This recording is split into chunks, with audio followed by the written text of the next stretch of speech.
সকলকে স্বাগত আমার ইউটিউব চ্যানেলে। আজ একটি আমরা ছোট্ট ভিডিও আপলোড করছি। এই ভিডিওটিতে 4খানি কি 5খানি অঙ্ক রয়েছে। অঙ্কগুলি বিভিন্ন পরীক্ষায় বিভিন্ন সময়ে এসেছে এবং আগামীতেও হয়তো এই ধরনের কোয়েশ্চেন আপনাদের পরীক্ষাপত্রে আসতে পারে। তো কীভাবে অঙ্কগুলো করব বা কীভাবে শর্টকাটে অঙ্কগুলোকে করা যায় সেই সম্বন্ধেই আলোচনা করব। দেখা যাক আমাদের প্রথম অঙ্ক কী দিয়েছে। একটি করণীর অঙ্ক ইনফাইনাইট পর্যন্ত চলছে। তাহলে অঙ্কটিকে কিভাবে করব সেটা আমরা করি। অঙ্কটিকে আমরা দুইভাবে করতে পারি, একটি বড় নিয়ম এবং তারপরে শর্টকাট। আমি প্রথমে বড় নিয়মটা কিভাবে করে সেটা দেখিয়ে দিই, তারপরে আমি শর্টকাটে যাব।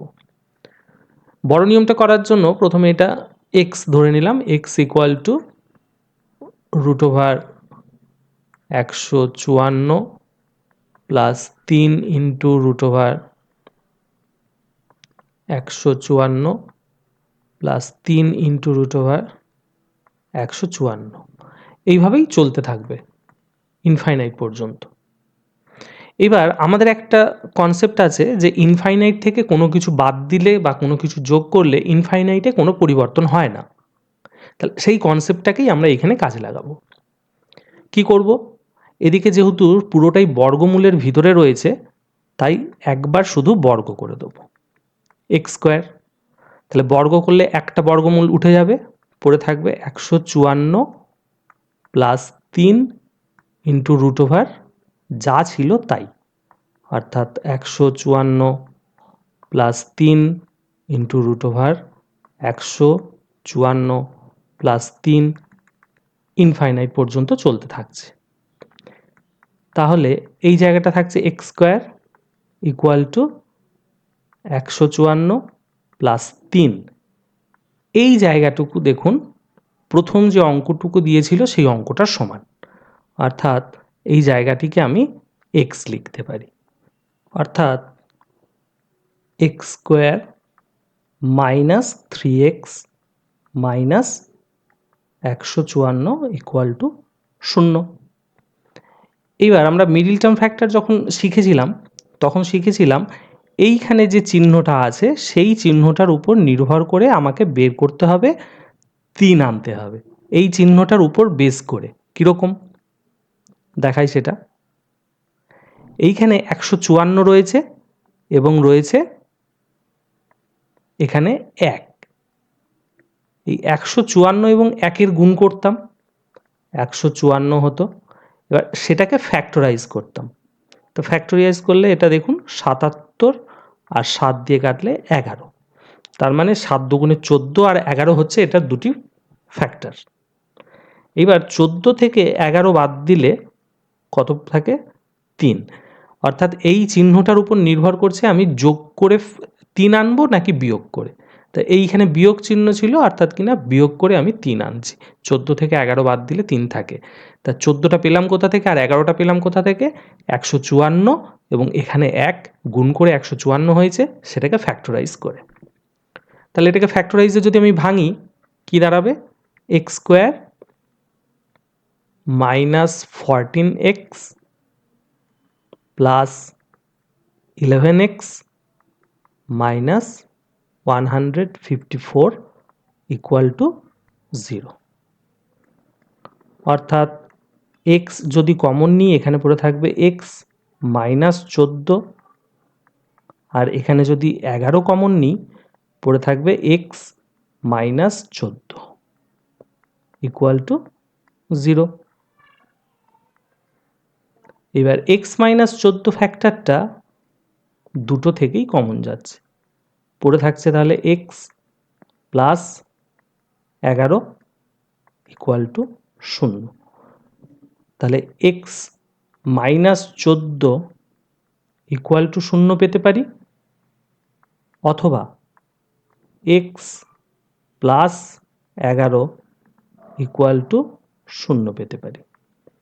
তাহলে এখান থেকে আমি পাবো x ইকুয়ালস টু 14 আর এখান থেকে পাবো x ইকুয়ালস টু মাইনাস 11। তাহলে এই দুটো যে কোনো একটা ভ্যালু আমি পাবো, কিন্তু এখানে আমরা পজিটিভটা চাইব। আমাদের প্রত্যেকটা অপশানেই পজিটিভটাই দেবে, নেগেটিভটা আমাকে দেবে না। তাহলে এখানে উত্তরটা হবে 14, অর্থাৎ এই পুরো যে জিনিসটা আসছে তার ভ্যালু হবে 14 সমান।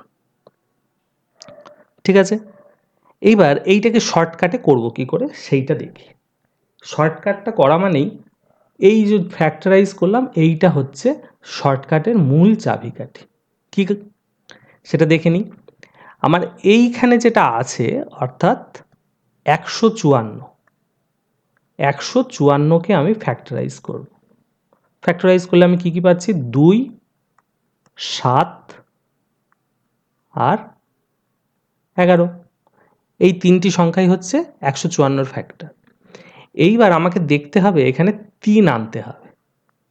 তাহলে এমন দুটো সংখ্যার গুণফলে 154কে আমি পরিবর্তিত করব যে সংখ্যা দুটোর বিয়োগফল 3-এর সমান।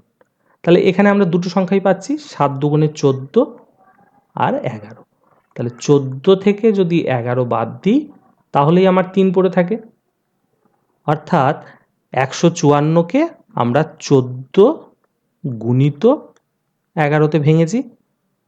যে দুটি গুণনীয়ক এখানে পাচ্ছি অর্থাৎ ফ্যাক্টর এখানে পাচ্ছি তাদের বিয়োগফল 3। তাহলে এইখানে যে সংখ্যাটা থাকবে, যেহেতু এখানে প্লাস রয়েছে তাই এই বড় সংখ্যাটা হবে এটির উত্তর। তেমনিভাবে এখানে যদি মাইনাস থাকতো তাহলে এটি ছোট সংখ্যাটি হতো এটির উত্তর, এটি হতো 11। কিন্তু এখানে যেহেতু বড় সংখ্যাটি দিচ্ছে, প্লাস দিচ্ছে, তাই বড় সংখ্যাটি অর্থাৎ 14 হবে এটির উত্তর। আশা করি বোঝাতে পেরেছি। এই শর্টকাটে করলে আপনি খুব সহজেই করে ফেলতে পারবেন।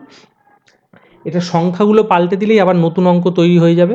সংখ্যাগুলো পাল্টে দিলে বলতে আমি যদি এখানে এমন কোনো সংখ্যা নিই, ধরুন 13 আর 16, 16 ইন্টু 13 করলে কত হয়? 6 13 78-এর 8, হাতে আছে 7, 13কে 13 আর 7-এ 20। অর্থাৎ এখানে যদি 208 থাকতো plus 3 into root over 208 plus 3 into root over 208, এরকমভাবে চলতেই থাকতো। তাহলে এটার উত্তর হতো 16 গুণ 13তে ভাঙতে পারছিলাম, যেহেতু প্লাস আছে তাই বড় সংখ্যাটি হতো এটির উত্তর। আশা করি বোঝাতে পেরেছি। আমি চলে যাব পরের অঙ্কে। পরের অঙ্কটাও ঠিক একই রকম আরেকটি অঙ্ক। তাহলে এখানে যদি একদম সরাসরি শর্টকাটটাকে আমরা ইউজ করি, শর্টকাটটাকে ইউজ করলেই আমরা পেয়ে যাব অঙ্কটার উত্তর। এখানে যেহেতু মাইনাস রয়েছে তাহলে ছোটটা হবে উত্তর, সেইটাকে মাথায় রাখতে হবে। তাহলে 750কে আমার প্রথমেই কি করতে হবে? ফ্যাক্টরাইজ করতে হবে। 750কে ফ্যাক্টরাইজ করলে 2 দিয়ে যাচ্ছে, 3 দুগুণে 6, 7 দুগুণে 14, 5 দুগুণে 10, 5 দিয়ে যাচ্ছে, 5 7 35, 5 5 25, 5 দিয়ে যাচ্ছে, 5 15 75। এইখানে দেখুন 2 গুণ 15 করলে হচ্ছে 30 আর 5 গুণ 5 করলে হচ্ছে 25, তাদের বিয়োগ করলে হচ্ছে 5। অর্থাৎ 750কে কত কততে ভাঙবো? 30 আর 25-এ। তাহলে 30 আর 25-এ ভাঙলাম। এবার যেহেতু এখানে মাইনাস রয়েছে তাহলে উত্তর হবে 25। আপনি বড় করে অঙ্কটিকে করে দেখতে পারেন, উত্তর এই একটাই আসবে। ঠিক একইভাবে এরকম বহু অঙ্কই তৈরি করা যায়। এটা যদি 31 ইন্টু 26 করে যেটা আসতো, 26 একে 26-এ 6, হাতে 2, 3 26 3 20 60, 3 6 18 78, 78 2 80। অর্থাৎ 750-এর জায়গায় যদি 806 দিত, 806কে আমি 2 ভাগে ভাঙতাম, 31 আর 26-এ। সেক্ষেত্রে যেহেতু মাইনাস আছে সেহেতু 26 হতো এটির উত্তর। খুব সহজ। এইভাবে করলে খুব সহজেই অঙ্কগুলি করে ফেলতে পারবেন আশা করা যায়। আমরা চলে যাই পরের অঙ্কে, দেখি কি আছে। বাহ, খুব সুন্দর একটি অঙ্ক, দেখে মনে হচ্ছে খুবই বড়। এই ধরনের অঙ্কে একদম না দেখেই আমি উত্তর বলে দিতে পারি কত। উত্তর অবশ্যই এ এর সমান। কিভাবে? অঙ্কটিকে করার জন্য এতক্ষণ প্রথম যে অঙ্কটি করেছিলাম সেটিতে দেখুন যেভাবে করেছিলাম ঠিক এখানেও একই জিনিস অ্যাপ্লাই করব। এক্স স্কোয়ার একবার করলাম, তাহলে এখানে পড়ে থাকবে এ প্লাস এক্স, কারণ ইনফাইনাইট থেকে একটা জিনিস বেরোচ্ছে, বাকিটুকু এক্স পড়ে থাকবে। ঠিক এটাকেও একইভাবে Y square equals to A minus Y, এইটা পড়ে থাকছে। এইবার এই দুটো আইডেন্টিটিকে আমি কাজে লাগাবো। X square minus x equals to a, আর এটা হচ্ছে y square plus y is equals to a. এটা 1 নম্বর ইকুয়েশন, এটা 2 নম্বর ইকুয়েশন। তাহলে দুটোই এ, তাহলে দুটো জিনিসই সমান হবে, অর্থাৎ কি না x square minus x equals to হবে ওয়াই স্কোয়ার প্লাস ওয়াই। সবগুলোকে আমি একদিকে নিয়ে আসি, x square minus y square minus x minus y equals to 0। এই জিনিসটা দেখুন এ স্কোয়ার মাইনাস বি স্কোয়ারের যে ফর্মুলা সেখানে পড়বে, অর্থাৎ এটাকে লিখব x plus y into x minus y, minus common নিলে x plus y equals to 0। অর্থাৎ এক্স প্লাস ওয়াই ফ্যাক্টরটা কমন যাবে, পড়ে থাকবে এখানে x minus y minus 1 equal to 0। অর্থাৎ x minus y is equals to 1, আর হচ্ছে x plus y equal to 0। কিন্তু এই ইকুয়েশনটা অর্থাৎ x plus y equal to 0 কখনোই হবে না। কেন হবে না? কারণ এ কোনো না কোনো ভ্যালু তো থাকবেই 0 ছাড়া। 0 যদি হয় তাহলেই একমাত্র 0 হওয়া সম্ভব। যদি এ 0 না হয় তাহলে x plus y equal to 0 কখনোই হবে না। তাহলে আমরা কি পাচ্ছি? X minus y is equals to 1। তাহলে এইখানে বসাই। প্রথম ইকুয়েশনটা থেকে আমরা কি পাচ্ছি? X square minus x is equals to a. আমি যদি এক্স কমন নিয়ে নিই, পড়ে থাকবে দেখুন x minus 1 is equals to a. এইটাকে আমি যদি অন্যভাবে লিখি, x minus 1 equals to y পাওয়া যায়।